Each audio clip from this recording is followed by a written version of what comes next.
this is all, and then he thinks all the things that Mao School did so far for himself, it's all good security measure for him.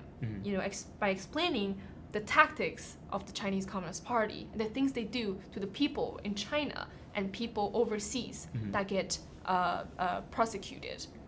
So I think from my understanding of what you just explained so far, my understanding is that this witness, through the explanation of what the CCP is and their way of thinking into the way and the thinking behind some of their tactics, he began to show us some of the countermeasures against those tactics. Yes. And we could begin to saw similarities between the countermeasures and also what some of the evidence is that was being shown. And it began to make sense as to why, why some of the G series operated in certain ways.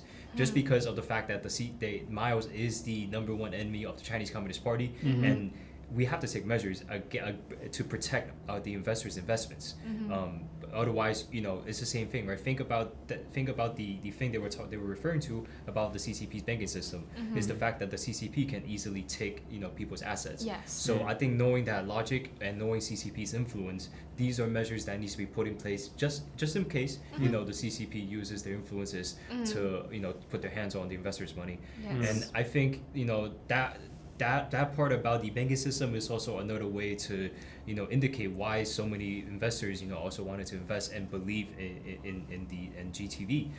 It's the fact that, well, number one, GTV is created to speak out against it, to allow individuals to speak out against the Chinese Communist Party and to reveal more about the evils of the Chinese Communist Party. And two, it allows people within overseas to be able to move their money outside of the control of the Chinese Communist Party. So this is a way to ensure that they are retaliating against the CCP in a way, just by investing in this.